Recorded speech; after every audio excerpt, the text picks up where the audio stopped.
Hello friends, channel पे आपका स्वागत है। आप जानते हो मैंने पिछले 2 वीडियोस में पूरे इंडस वैली सिविलाइजेशन को अराउंड 30 मिनट्स में हॉलिस्टिकली एक्सप्लेन किया है। अब मैं वैदिक कल्चर पार्ट को स्टार्ट कर रहा हूँ। वैदिक कल्चर के मैं 3 वीडियोस बनाऊँगा, 3 पार्टों में ये आएगा और अराउंड 1 आवर के वीडियोज़ में सारा वैदिक कल्चर हॉलिस्टिकली कवर हो जाएगा। तो MCQ फॉर्मेट में ये चलेगा। पहला क्वेश्चन स्टार्ट होता है, ये है पहला क्वेश्चन आपके सामने। Match the list 1 and list 2, select the correct answer from the code given below. एक तरफ वेदों की बात है, दूसरी तरफ वो वेद किस चीज़ से संबंधित है, वो है Rigveda, Yajurveda, Samaveda and Atharvaveda. We know that कि अथर्ववेद जो है वो चार्म्स एंड स्पेल्स से रिलेटेड है, यानी कि जादू टोना हुआ, कोई जड़ी बूटियाँ, इसके अलावा आयुर्वेद, इसके अलावा बात करूं कोई चमत्कार हो रहा है, ये सब चीज़ें अथर्ववेद में आती है। तो डी का ऑप्शन 3 है सही आंसर। तो ये राइट है, B and D can not be the answer. A और सी आ गए हैं। अगला अपन एक और बात जानते हैं कि जो यजुर्वेद है, यजुर्वेद जो है वो रिचुअल से रिलेटेड है, कोई यज्ञ है उससे रिलेटेड है। तो डी का जो बी का आंसर है वो 2 होगा। तो बी का 2 ऑप्शन ए और डी में हम ए और सी में जब हम चेक करेंगे तो ए आंसर आ जाएगा। और मैं बात करूं ऋग्वेद में क्या है, ऋग्वेद में जो हैं हेम्स एंड प्रेयर्स हैं, जो ऋचाएँ हैं वो हैं। सूक्त में आप जानते हो कि ऋग्वेद बटा हुआ है। एक सी ऑप्शन को जब हम लेते हैं तो सामवेद आप जानते हो कि म्यूज़िक से रिलेटेड है, तो म्यूज़िकल हिम्स सामवेद में आती हैं। तो सी का आंसर 1, तो म्यूज़िकल हिम्स सामवेद में आती हैं। अब मैं आपको एक एक को एक्सप्लेन करता हूँ। ऋग्वेद का नेक्स्ट क्वेश्चन में मैं डिटेल में लूँगा ऋग्वेद को। अभी ये 2 बातें बता देता हूँ आपको। एक तो इसमें 10 मंडल हैं और 1028 हेम्स हैं। ओके, हेम्स यानी सूक्त कह दो, 1028 सूक्त हैं इसमें मंत्रों का रोल होता है, मंत्र हैं इसमें, ये प्रोज फॉर्म में है। ओके, यजुर्वेद की मैंने आपको बताया यज्ञ से रिलेटेड होता है, यज्ञ में जो यूज़ आने वाले मंत्र हैं वो यजुर्वेद में आते हैं। सामवेद की बात करूँ वो संगीत से रिलेटेड है, जो भी लिरिक्स हैं और जो म्यूज़िक हैं वो सामवेद में आते हैं। सामवेद की एक ख़ास बात क्या है कि सामवेद में जितनी भी वर्सेस हैं उन वर्सेस में से ओनली 75 वर्सेस ऐसी हैं जो सामवेद की खुद की हैं, बाकी all other are taken from Rigveda. There are more than 1500, around 1800 verses हैं, 1810 हैं टू बी एग्जैक्ट। 1810 वर्सेस हैं सामवेद में, उसमें 75 को छोड़कर बाकी सारी वर्सेस ऋग्वेद से ली गई हैं सामवेद में, जो कि इसलिए हम ये कह सकते हैं ऋग्वेद और सामवेद एक दूसरे से क्लोजली कनेक्टेड हैं। सामवेद की बात मैं थोड़ी बहुत आगे भी करूँगा। नेक्स्ट क्वेश्चन पे चलते हैं, इसका आंसर ए है 4213। सेकंड क्वेश्चन पे आते हैं। तो सेकंड क्वेश्चन कहता है in Rigveda there are how many hymns. तो मैंने पिछले क्वेश्चन में बताया था कि 1028 हिम्स हैं। इसको अब मैं ऋग्वेद को आपको डिटेल में बताता हूँ। पहले ही बताया था कलेक्शन ऑफ हिम्स है, मंत्रों का इसमें कलेक्शन है। ये ओल्डेस्ट वेद है। इसके कुछ मंडल की मैं बात कर लेता हूँ। उस मंडल्स की बात करने से पहले इसका जो पुरोहित होता है, यानी इसका जो पंडित होता है, जो इस वेद के बारे में नॉलेज रखता है, उसको होत्र कहा जाता है। होत्र।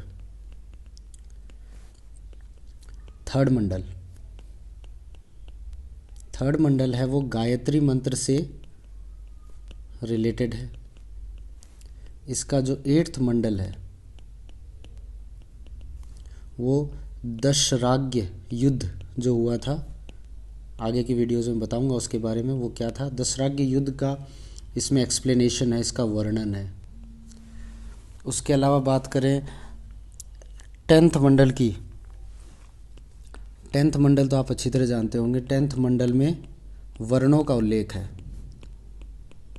जो 4 वर्ण है वो, और वो भी 10th मंडल की किसमें, पुरुष सूक्त, उसमें 4 वर्णों का उल्लेख है। ब्राह्मण, वैश्य, क्षत्रिय, शूद्र, उनका उल्लेख है। और क्या है ऋग्वेद में? 9th मंडल की बात कर लेता हूँ मैं। ये कंप्लीटली डेडिकेटेड है सोम को। इसको सोम मंडल भी कहते हैं।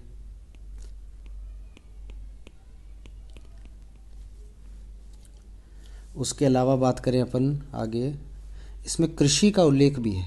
कृषि शब्द का उल्लेख भी है 24 टाइम्स। एक लांगल शब्द का उल्लेख मिलता है इसमें, जिसको हल को ये डिनोट करता है। लांगल शब्द जो ऋग्वेद में लांगल शब्द है वो हल के लिए यूज़ किया गया है। इसी तरह एक सीता शब्द यूज़ किया गया है, जो हल से जो लाइन खींची जाती है, जो नालियाँ बन जाती हैं, तो उसको सीता शब्द से डिनोट किया गया है। वो भी ऋग्वेद में इसका उल्लेख है। ये थी कुछ ऋग्वेद के बारे में इम्पोर्टेंट बातें। अगले टॉपिक पे, अगले क्वेश्चन पे चलते हैं। ऋग्वेद 1028 हेम्स क्लियर है। क्वेश्चन पे चलते हैं। मैचिंग का एक क्वेश्चन है। एक तरफ वेदों की लिस्ट है, दूसरी तरफ ब्राह्मणास की लिस्ट है। आपको बताना है कि कौन से वेद से कौन सा ब्राह्मण निकला है। तो हम इस लिस्ट को मैच करने से पहले मैं आपको बता दूं, ऋग्वेद में 2 ब्राह्मणास हैं। एक तो है ऐतरेय, दूसरा है कौशितकी। इस ऑप्शन में क्वेश्चन में ऐतरेय दे रखा है, तो ए का आंसर 3 है। किस किस में है? ये गलत हो गया, ये गलत हो गया, ये गलत हो गया। 3 एक ही ऑप्शन है, इसी से अपना काम चल जाएगा। फिर भी यजुर्वेद को देखते हैं।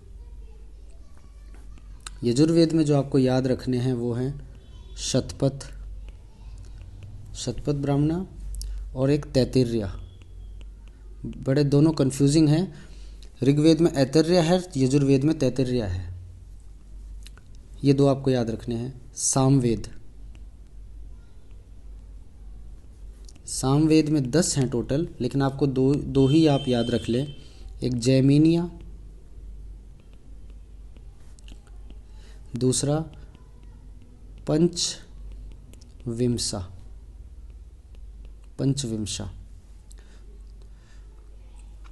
इसमें पंचविशा है। पंचविंशा अलग अलग यूज़ होता है, तो पंचविशा बी का 4।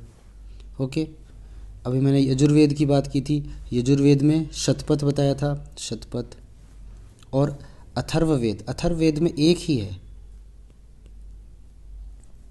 गोपथ। एक ही ब्राह्मण है अथर्ववेद का, वह है गोपथ। ओके। क्वेश्चन हो गया ऋग्वेद के ऐतरेय एंड कौशितकी, यजुर्वेद के शतपथ एंड तैत्तिरीय, सामवेद में जैमिनिया एंड पंचविंशा या पंचविशा, अथर्ववेद में गोपथ। ये ब्राह्मणास की लिस्ट है जो इस क्वेश्चन के साथ साथ आपको डिस्कस कर ली गई है। आगे चलते हैं। Which mandala of Rigveda is completely dedicated to Soma? मैंने पहले भी बताया था सेकंड क्वेश्चन में कि सोम को 9वां मंडल कम्प्लीटली डेडिकेटेड है, तो इसका आंसर आ जाएगा 9th मंडल। ओके। इसको सोम मंडल भी कहते हैं, इस 9वें मंडल को, क्योंकि ये सोम को ही डेडिकेटेड है, इसलिए। आगे चलते हैं। The 5th question is the compilation of which among the following is based upon the Rigveda? किसका कंपाइलेशन पूरा का पूरा ऋग्वेद पर बेस्ड है? तो मैंने आपको शुरुआत में बताया था कि जो सामवेद है, सामवेद में 1810 वर्सेस हैं, जो कि सामवेद संगीत से रिलेटेड है, उसमें 1810 वर्सेस हैं। उन 1810 वर्सेस में से एक्सेप्ट 75 यानी 75 वर्सेस को छोड़कर बाकी सारी all are taken from Rigveda. तो सारी ऋग्वेद से ली गई हैं 75 वर्सेस को छोड़कर, इसलिए सामवेद से ऋग्वेद रिलेटेड है, जो इस क्वेश्चन का आंसर है। ओके, ठीक है। सामवेद के लिए एक चीज़ ये भी है कि ये शॉर्टेस्ट वेद है, सबसे छोटा वेद है सारे वेदों में। ठीक है, आगे चलते हैं। The earliest evidence of use of iron in India has been discovered from? पिछले वीडियोज़ में मैंने आयरन के बारे में ये बताया था कि आयरन जो है लेटर वैदिक पीरियड में मिला था। यानी कि इंडस वैली सिविलाइजेशन में आयरन नहीं मिला था। अब यहाँ पे वैदिक कल्चर जब हम पढ़ रहे हैं तो ये पूछ रहा है आयरन कहाँ से मिला या आयरन के फर्स्ट एविडेंसेस कहाँ से मिले हैं। तो इसका जो राइट आंसर है वो है अतरंजी खेड़ा। अतरंजी खेड़ा से ये मिले हैं। अतरंजी खेड़ा जो है काली रिवर है उसके बैंक पे यानी उसके किनारे पर स्थित है। Kali is the tributary of Ganga, tributary of Ganga. ये जो साइट है Atranji Khera, the site was earlier identified by, identify किसने किया इसको, सर एलेक्जेंडर कनिंगम। हाउएवर हुआ क्या कि ये साइट तो आइडेंटिफाई हो गई बट जो एक्सकेवेशन हुआ, द एक्सकेवेशन वाज अंडरटेकन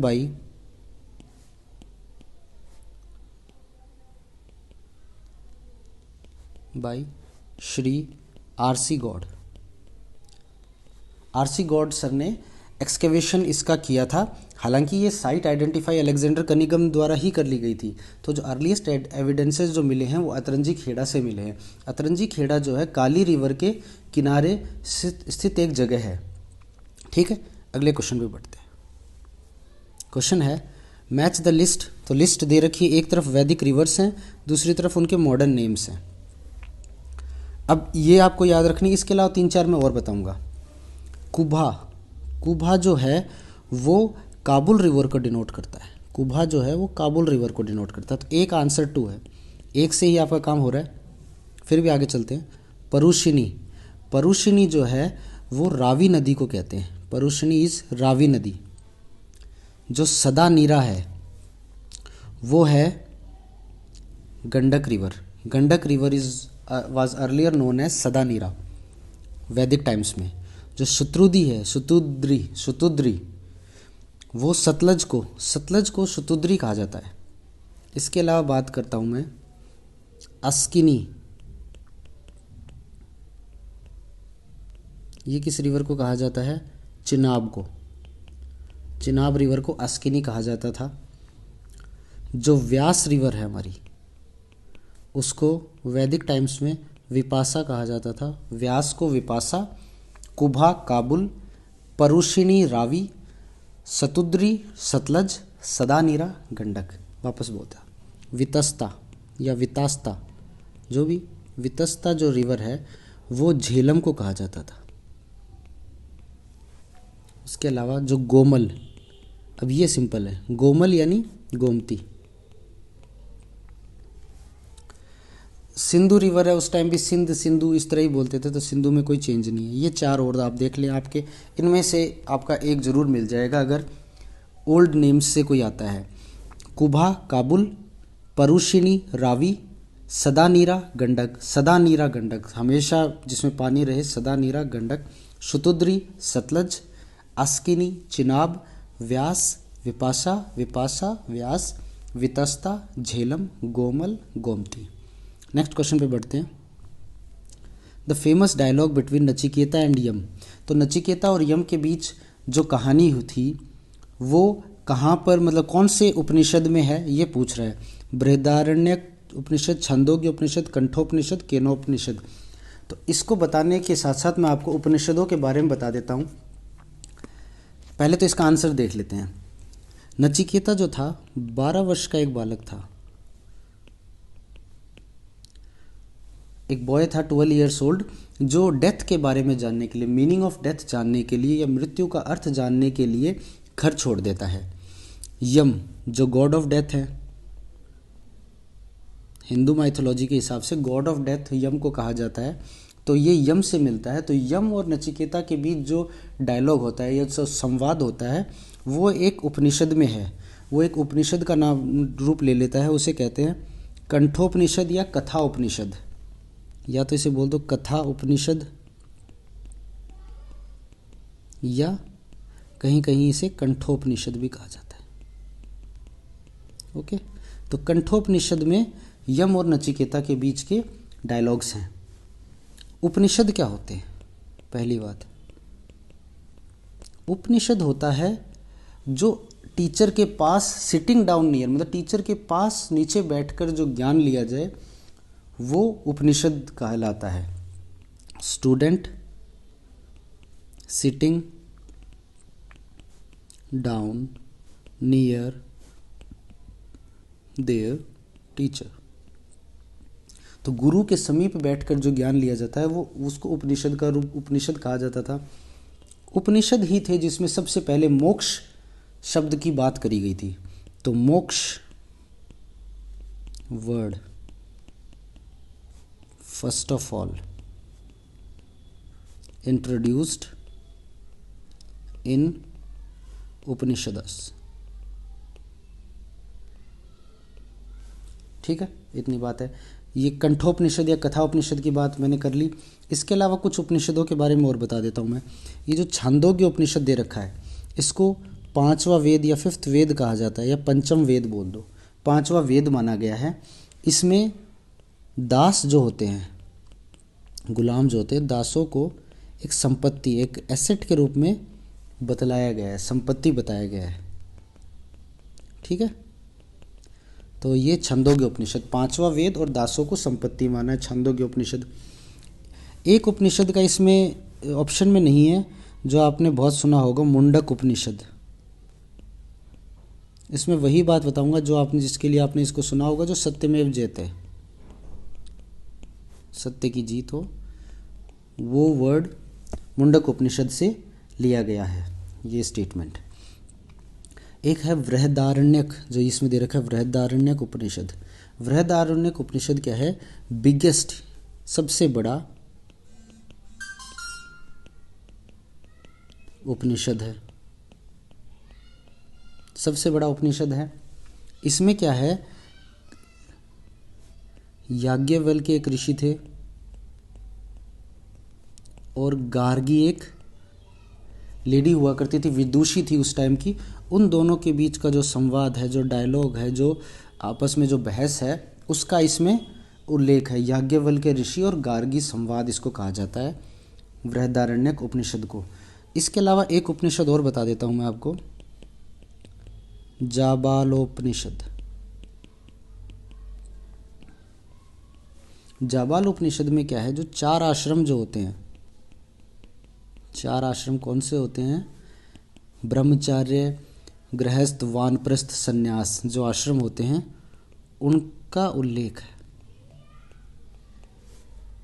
गृहस्थ, इससे पहले ब्रह्मचार्य, गृहस्थ, वानप्रस्थ और सन्यास, इसका उल्लेख है इसमें। तो मैं आपको शॉर्ट में बता देता हूँ। जो फेमस डायलॉग है नचिकेता यम, वो कंठोपनिषद में लिया गया है। 12 वर्ष का लड़का था नचिकेता, जो मीनिंग ऑफ डेथ जानने के लिए जाता है। जो गॉड ऑफ डेथ होते हैं यम, उनमें आपस में जो बातें होती हैं वो एक उपनिषद में सेव कर ली गई, जिनको कंठोपनिषद कहा गया। एक छंदोग्य उपनिषद है जिसको कि पांचवा वेद कहा जाता है, जिसमें दासों को संपत्ति माना गया है।